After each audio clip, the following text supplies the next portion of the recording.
اب ایک دوسری بات، وہ آج کل کا بڑا مسئلہ ہے، اس پر بھی چند باتیں عرض کر دیتے ہیں۔ اخبار میں،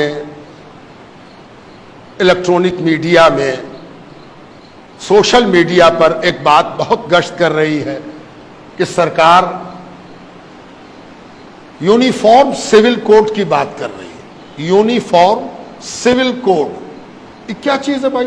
مسلمان کے بہت بڑے طبقے میں ایک پریشانی اور ہیجان لوگوں نے پیدا کر دیا کہ ہے کیا ہوگا، کیسے ہوگا؟ تو پہلے تو یہ سمجھنا چاہیے کہ جو لوگ یہ سب کام آج کل کر رہے ہیں وہ اپنے دیش کے لیے بہت ایماندار نہیں ہیں۔ بڑی ایمانداری اور سچائی کے ساتھ یہ کام نہیں ہو رہا ہے۔ آج کل جو بھی کام دیش میں کیا جاتا ہے وہ صرف اور صرف راجنیتک لابھ لینے کے لیے کیا جاتا ہے، سیاسی فائدہ۔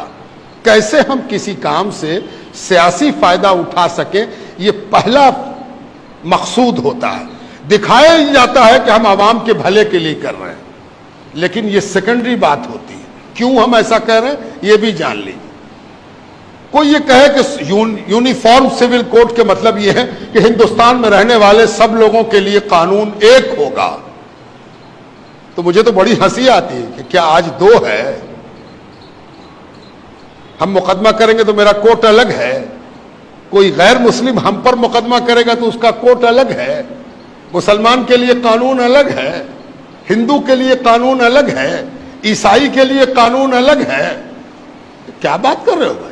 تھانہ ایک، پولیس ایک، منصف ایک، مجسٹریٹ ایک، سول کورٹ ایک، ہائی کورٹ ایک، سپریم کورٹ ایک، قانون تو سب ایک ہے، راشن کارڈ سب کا ایک ہے۔ ہم اگر جا کے لائن لگاویں اپنے کنٹرول میں تو کیا مسلمان دیکھ کے کارڈ دوسرا بنے گا؟ ٹیکہ پڑا ابھی کووڈ-19 کا، کووڈ-19 کے نتیجے میں لوگ مرے تو دھرم دیکھ کے نہ کوئی مرا اور دھرم دیکھ کے نہ اس کو ٹیکہ پڑا۔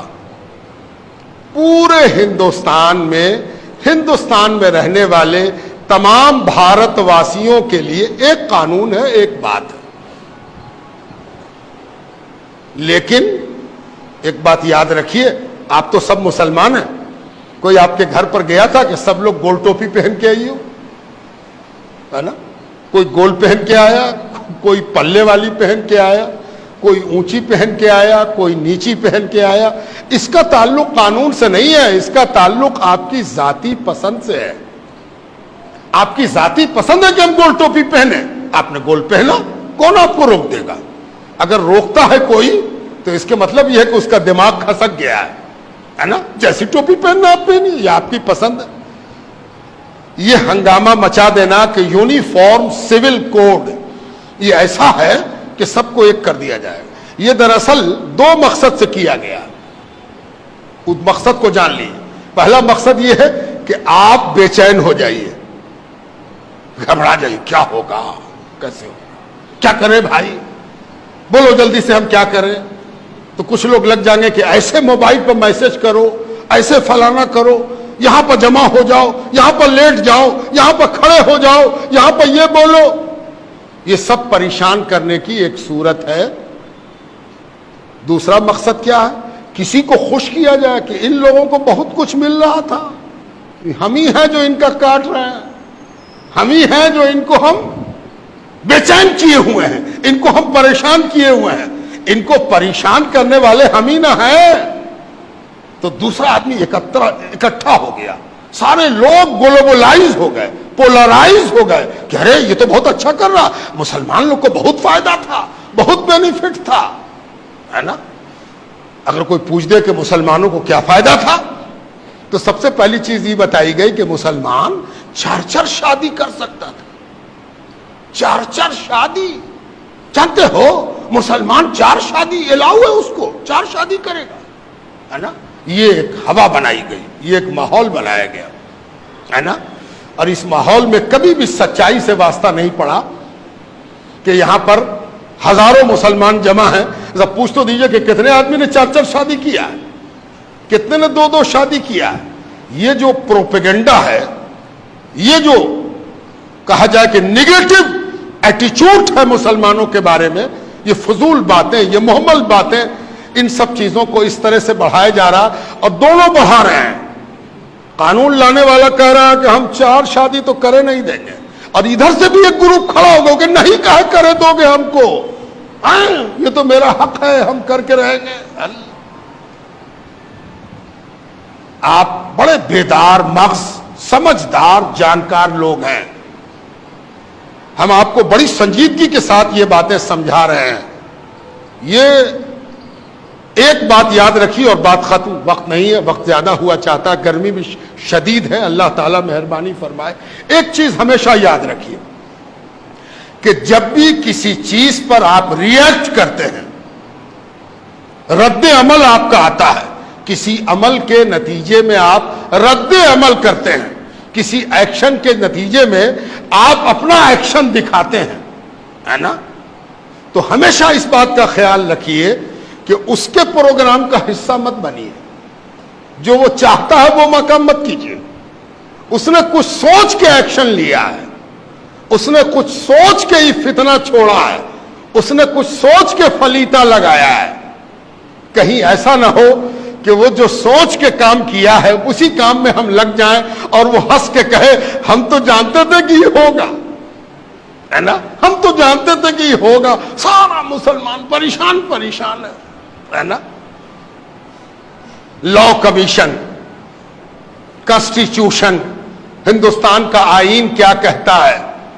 ہندوستان کے آئین کا ایک آرٹیکل ہے 44 آرٹیکل، وقت نہیں ورنہ میں تو تفصیل میں جا کے آپ کو سناتا اور سمجھاتا بات کو۔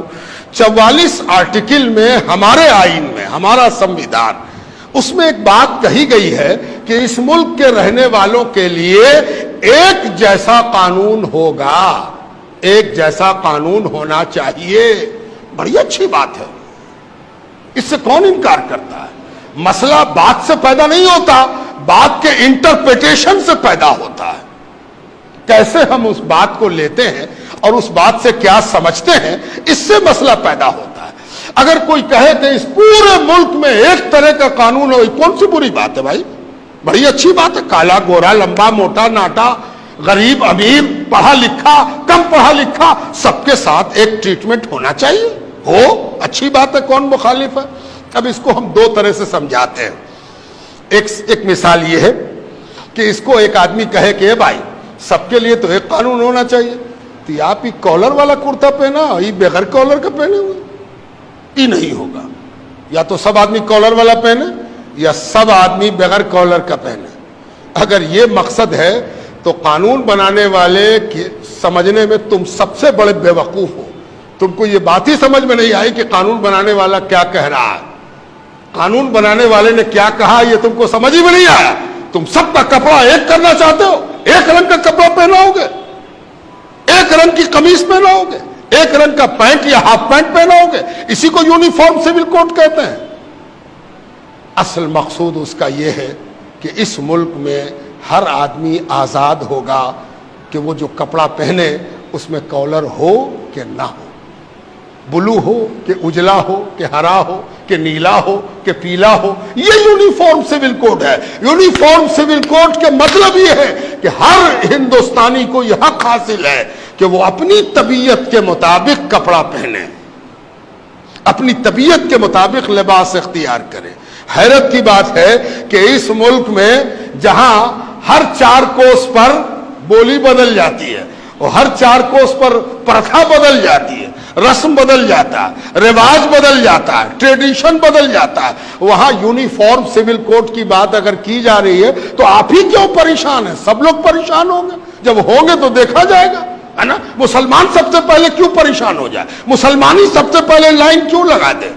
یہ بڑی غلطی ہے، بڑا قصور ہے جو آج ہماری سو کالڈ رہبری، سو کالڈ رہنمائی، so called leaders, Muslim leaders جو اپنے آپ کو مسلم لیڈر کہتے ہیں، وہ مسلمانوں کو جھونک رہے ہیں کہ سب سے پہلے تم کھڑے ہو جاؤ، جبکہ سب سے پہلے تو وہ کھڑا ہوگا جس کا ٹریڈیشن ہر تھوڑی دیر پر بدلتا رہتا ہے۔